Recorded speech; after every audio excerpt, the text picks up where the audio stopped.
the Divorced Girl Smiling Podcast with your host, Jackie Pilosoff.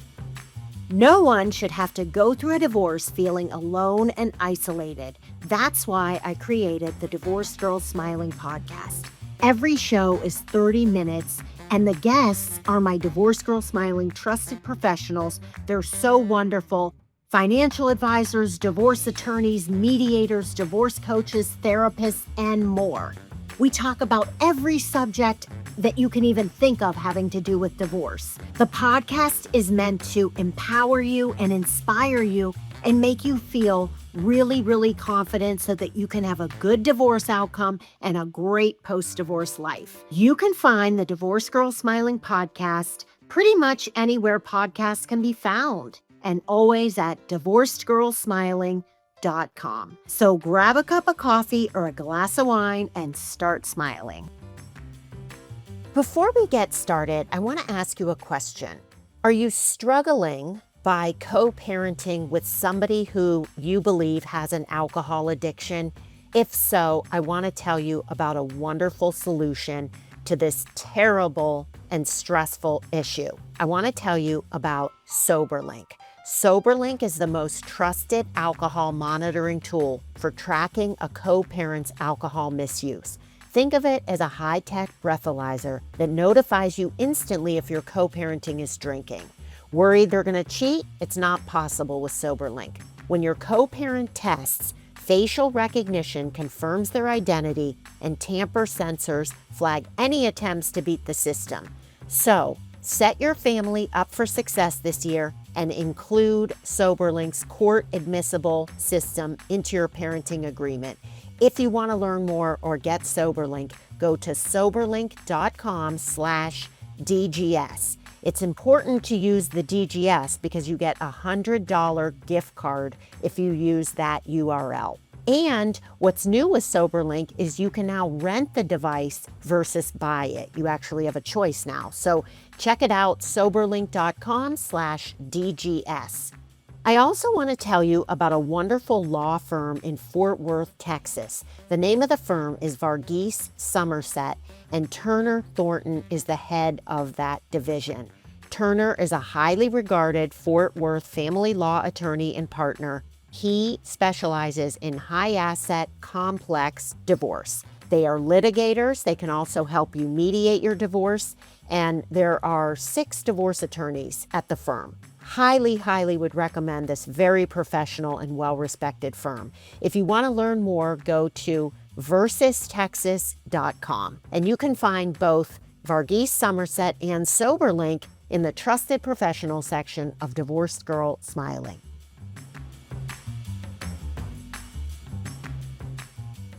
Something that I think people lose when they're going through a divorce is confidence.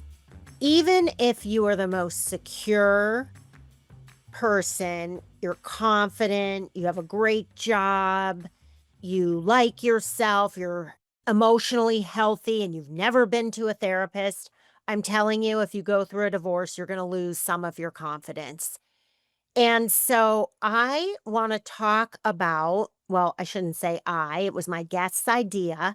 We're going to talk about 7 ways to rebuild your confidence during and after divorce. And my guest is Justin Milrad, who is a divorced dad, a certified divorce coach. He holds an MBA, a financial planning certificate, and he's a mental health advocate. And he's also the author of his new book, You 2.0, Divorce, A Better Way Forward. Hi, Justin. Hey, Jackie. So great to see you. Always nice to see you. And I want to tell my listeners this was your idea, and that the 7 ways to rebuild your confidence during and after divorce are part of your book. That's in your book. So if people are listening, if you like what you hear today, you might want to get the book. We hope so. All right. Do you agree with me, because you went through a divorce, that you could be the most self-confident person, and when you go through a divorce, it just really is kind of in the toilet? And why is that? It shakes up your identity. Everything that you believe you were, it's shaken up. And, you really have an opportunity to upgrade that, but, your world explodes and you question everything. So it's very common, no matter how confident that you are, that, your confidence diminishes. Well, think about it. When you were married, probably the last few years or the last few months, not you, but everybody, things weren't great, obviously, or you wouldn't be getting divorced. So you probably didn't get a lot of reassurance from your spouse.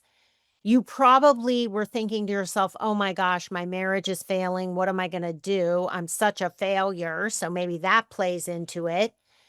Maybe you've gotten older since you've dated, all this time has gone by, and you're thinking to yourself, well, who's gonna want me now? I mean, Justin, you're a guy, but I'm saying women are thinking, and maybe men, tell me if this is true, are thinking, well, I'm older. Who's really gonna want me? I'm a single parent and I'm older, and maybe I don't have as much money as I used to because of the divorce. Who's gonna want me? So that's another reason your confidence could go into the tank. Um, am I missing any other reasons? There's so many. I think there's so many, but I think regardless of how wealthy you feel in terms of your blessings in life, your confidence is going to diminish and you're going to question everything and you're going to question yourself, including your desirability. And I wanna tell people this goes for people who wanted the divorce, as well as people who were shocked because their spouse told them they didn't want to live with them anymore, that they were marrying someone else, and then every other situation between. No matter what the situation is, you're not gonna feel as confident as you used to. Do you agree? I think that's very accurate. Okay, let's just go through the 7 ways to rebuild your confidence during and after divorce. And tell me, Justin, is this like a chapter in your book or is this like a theme throughout the book? Tell me about that. It's a theme through the book. And I think it's really important that your mind, body, spirit, and soul are all kind of being addressed because when you address those things, you start feeling better. And it's very much additive. And I think what's really important is many people say, I just want to go back to where I was. Well, that's not really where you want to be because things weren't great. You want to move forward. You want to build a new, better life because you have data points and, not everything was great and you made some mistakes too. So you take that data and you figure out how do I build my version of you 2.0. And the first way to rebuild confidence is reclaiming your health and routines. And what does that mean? That means eating better, going to the gym, getting more sleep. Lots of things happen in your body. You get more energy, your cortisol levels go down, which contribute to depression. Your dopamine goes up, which makes you happier, and your neuroplasticity gets impacted, meaning that you're creating new pathways. So you're really energizing your body and you're becoming a lot more happy and joyful, and that contributes to all areas of your life. Okay, so you said the first one, but I want to just back up before we get to the second thing. And I also have something to say about the reclaiming your health and routines. You said that people will say, I just want to go back to who I was. I just want to be me again. And that's impossible, obviously. But why do people say that? Like, is it because of fear? Because that's what I think it is. Fear of the unknown, fear of change, fear of anything new.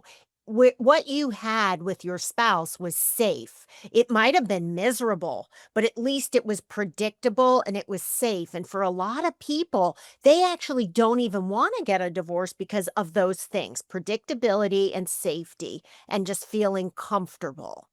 Yeah, that's accurate, and really, it's comfort. It's a place that they know. It's a place that they can navigate, and they're afraid of starting over and starting a new life. And there's a lot of self doubt.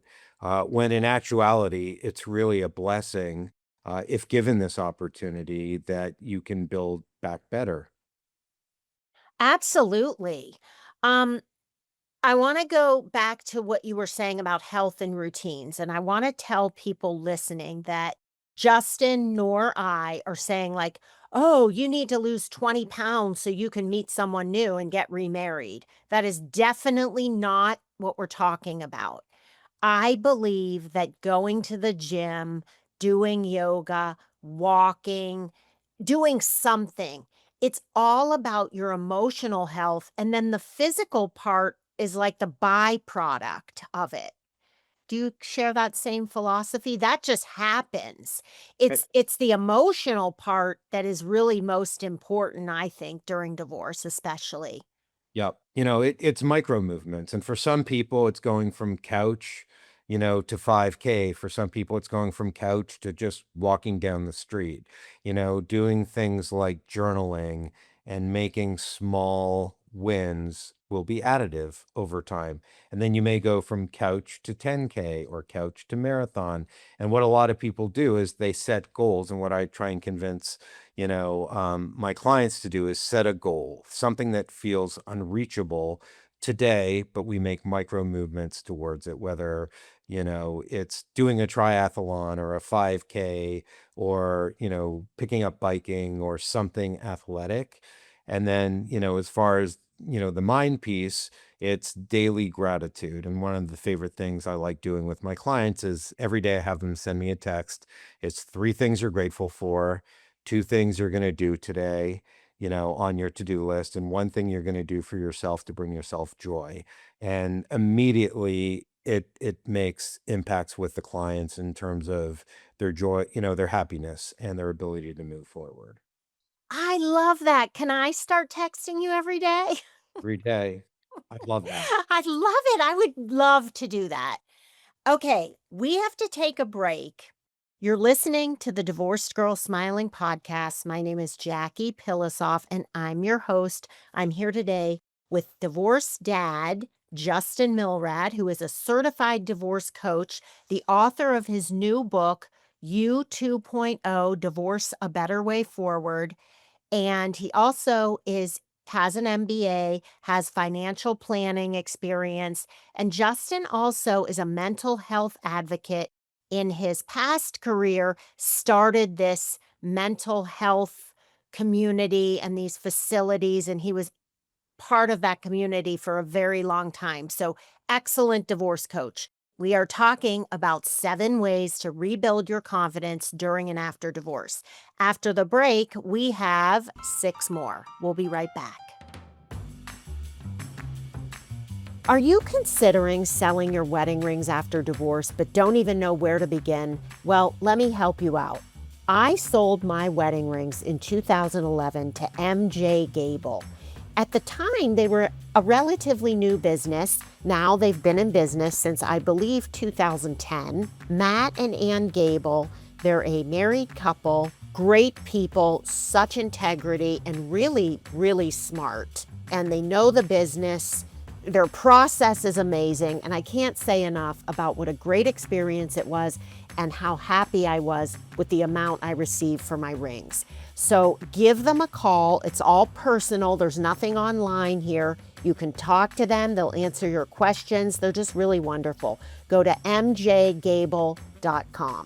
I also want to tell you about a really good financial advisor who I so trust and really, really like a lot.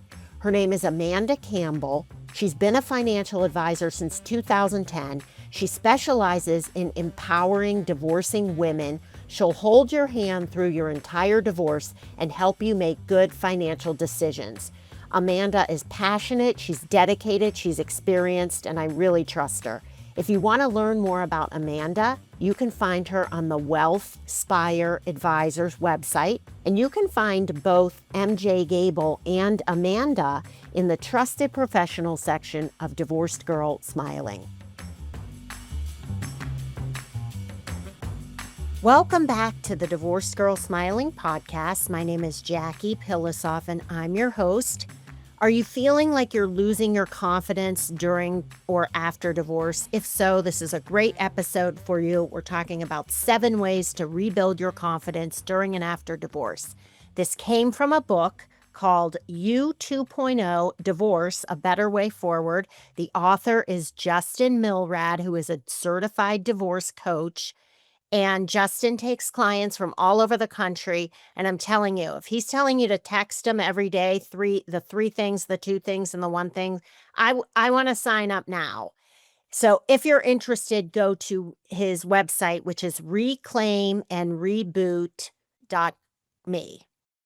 All right. Next way to rebuild your confidence during and after divorce: setting new boundaries. Tell me what you mean by that. Boundaries are really self-care. When you let people get into your mind and your space, you're serving them, not serving yourself.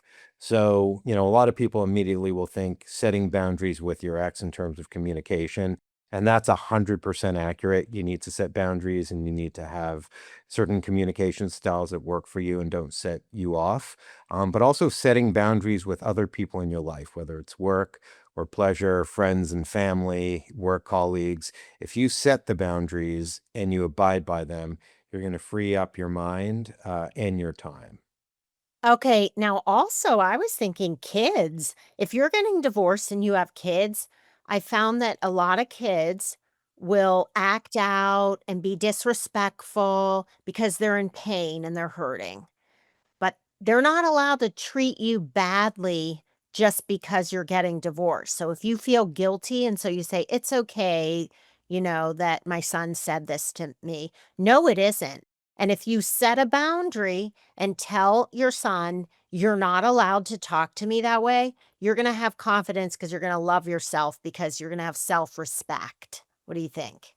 Yeah, I think it's really important. I think parents feel a lot of guilt because it's not their kids who, contributed to the divorce. But you have to set boundaries with your kids in all aspects of life, and they also need structure.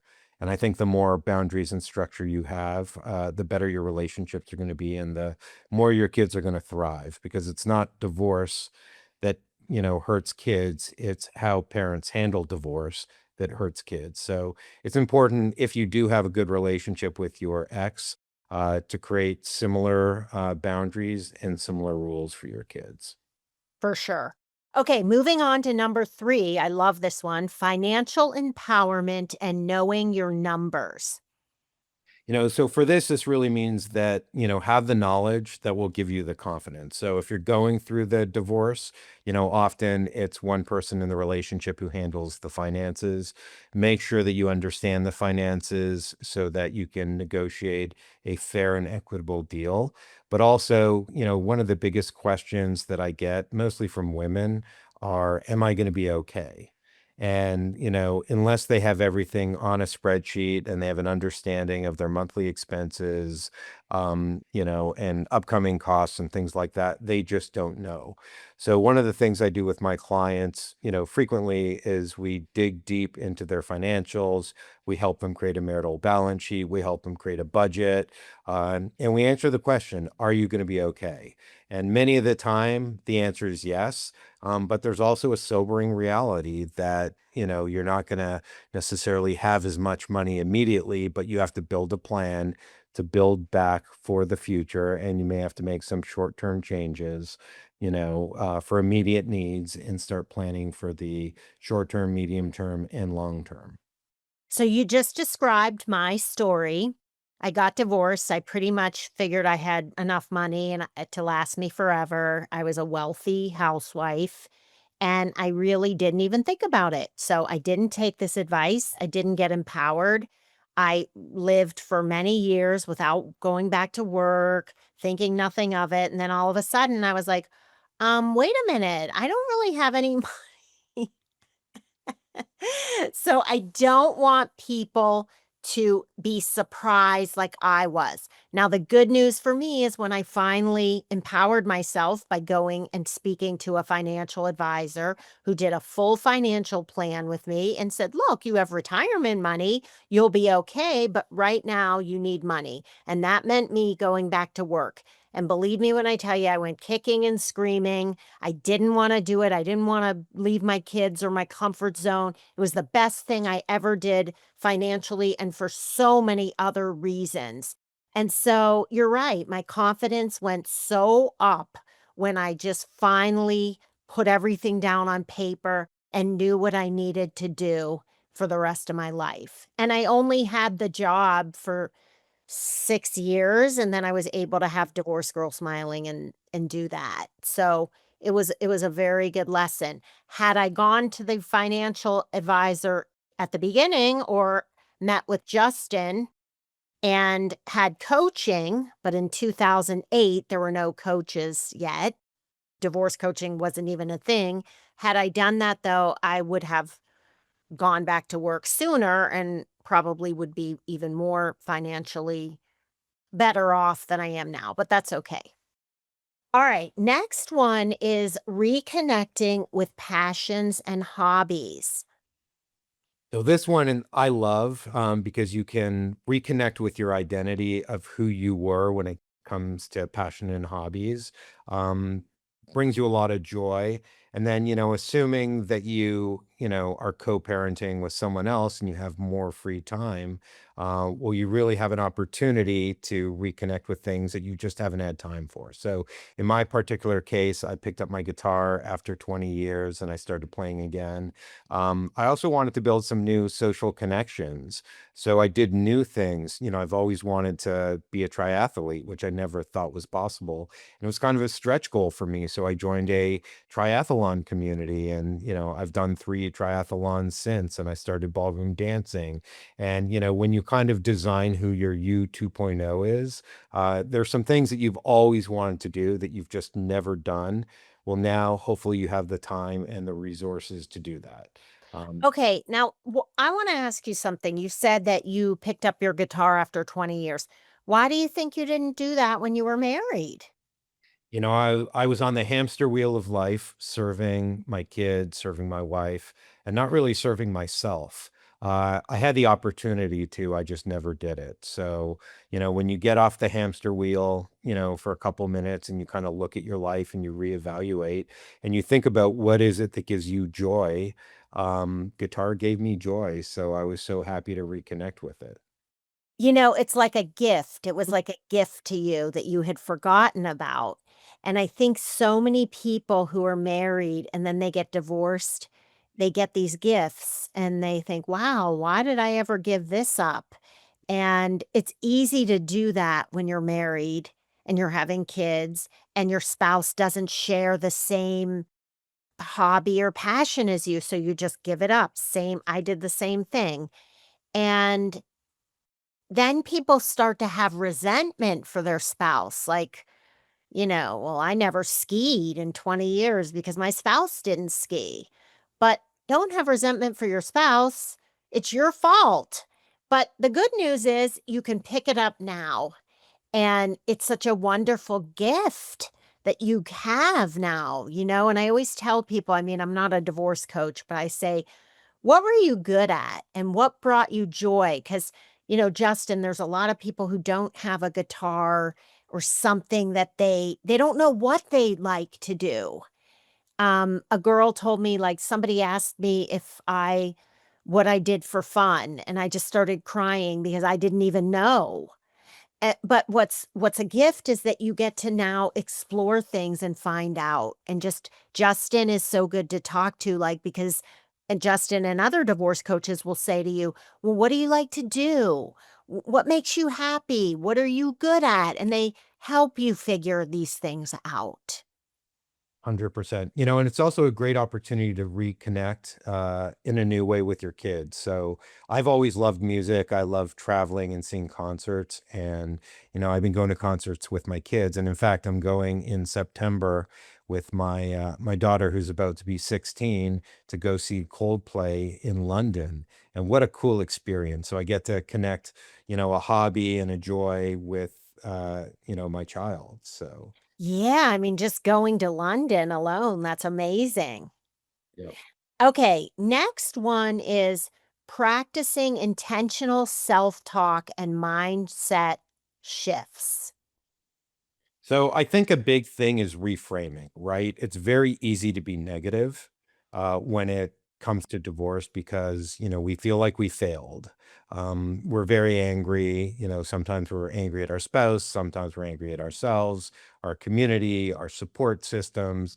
So when you reframe and you ask the question of what did I learn from this experience? What did this teach me? And how can that benefit me? Then it really helps you move in a positive manner. And we come up with these attitudes that people are doing us wrong. And I always like to add, and I tell my clients, as evidenced by what? Because, we'll come up with our own narrative because we sometimes like to play the victim when we're going through a difficult time. And we have to find out and validate whether or not that's true. So I love positive affirmations. I say things in the morning, about getting stronger and stronger and being grateful for being alive today and having, meals and a roof over my head and things like that. So it's a great way of focusing on the negative self-talk and always find the anecdote. What will I learn from this? Yes, my I failed at my relationship, but now I have data points so that I can have a future successful relationship. I So, love that, and you're right. Everybody going through a divorce, and even people who aren't, can get so negative, and they just focus on the negative, and they also focus on, "What if? What if I end up, you know, losing the custody schedule that I want in the divorce? What if my ex gets remarried and I'm alone for the rest of my life?" And what if is a very dangerous and toxic 2 words. It's like not e there's no point to even go there. Instead of that, you could, like Justin said, reframe it and say, "What if I meet the love of my life? How's that gonna feel? What if I get the exact custody schedule I want and I have a great relationship, I continue to have a great relationship with my kids?" So, it's just a simple word shift, mindset shift. And I think this is right, Justin. If you do it long enough, it'll come naturally to you. yeah, the glass is half full at that point. And, when I stopped in my own divorce being a victim and I just accepted the reality, um, my life shifted very quickly in a very positive manner. And that was a choice. It's an intentional choice. All right, number 6, building a new social circle and support network. So this is really important because, we crave friendship. We crave community. And with the advent of technology and social media, and because of COVID and lots of, factors, we aren't getting nearly as much quality social interactions as we used to. And we need it. And we are the anxious generation because of it. So, I highly encourage, my clients and my friends and family build new networks. So we have our existing friends. We've lost friends going through the divorce. We have different family members that we want to interact with. We have people within work, and then we have people, in hobbies in our communities. So it's really important to build that network consciously and be the one making the effort, and don't worry about people reciprocating because it will happen in time. But when you build those support, those networks, then you have people around you, and make sure that you choose people who are positive and forward focused, and happy to be around. And then, as well, as far as your support network, make sure you have the right people in your network. If you have very negative people who are looking for revenge or who bring you down, they're not the people you want in your network. I remember, I joined multiple different support groups, and some of them were so empowering and so exciting and, helping me really focus forward. And some were so depressing. And I stopped going through the depressing ones because it just brought me down.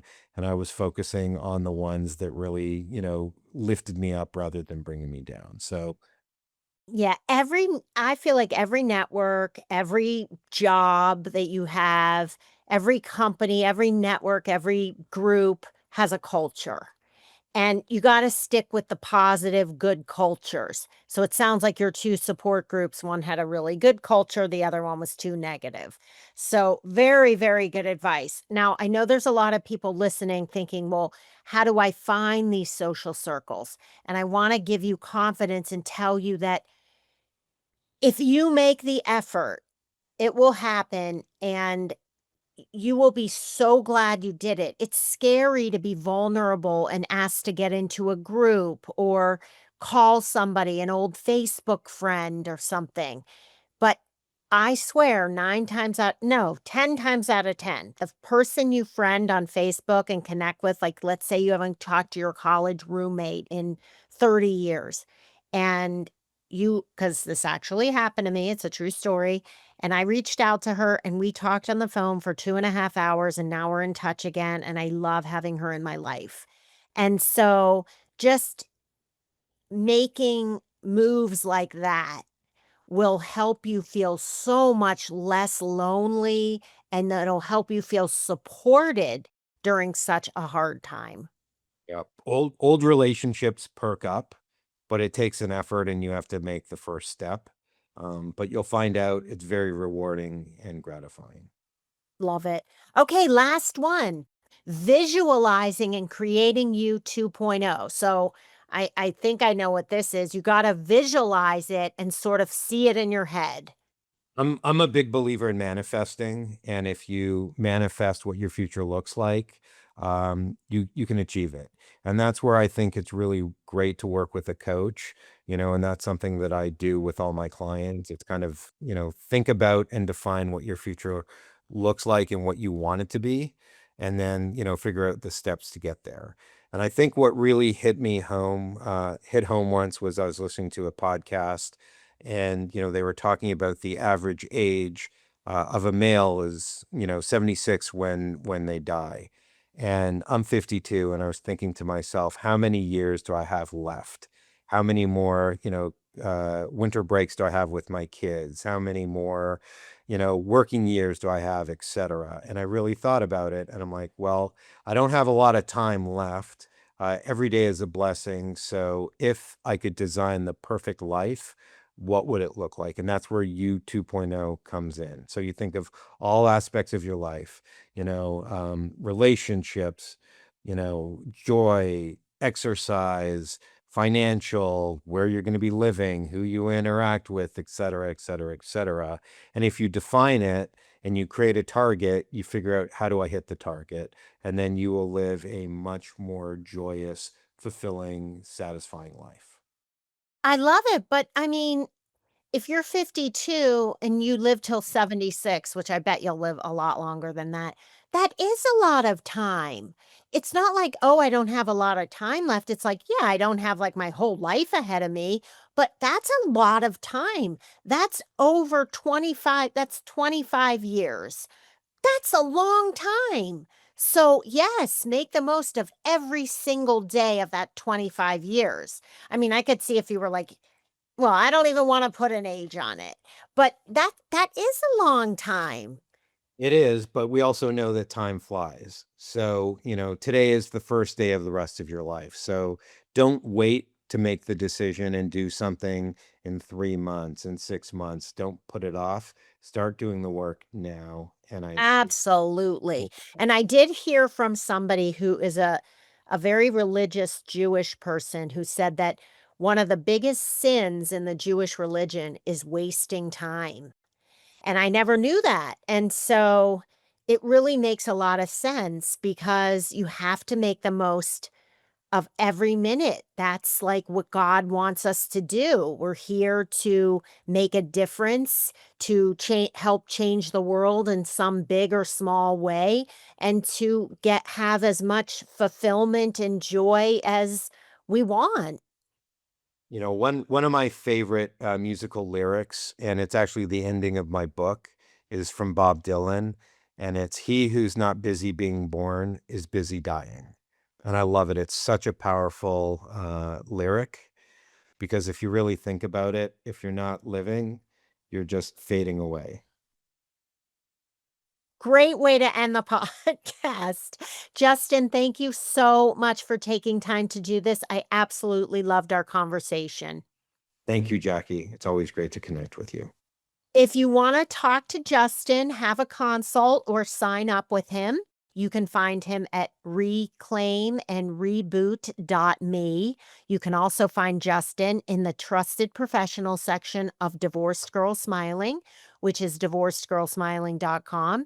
And you can also find Justin's book, You 2.0 Divorce a Better Way Forward, on Amazon. Oh, yeah. Okay. So if you're watching the video of this, Justin is holding up his books and they're available on Amazon and like anywhere else you can find books. Yep. They're available on Amazon. The first book is You 2.0 Divorce a Better Way Forward. And then I had some requests from some of my clients to put together a workbook.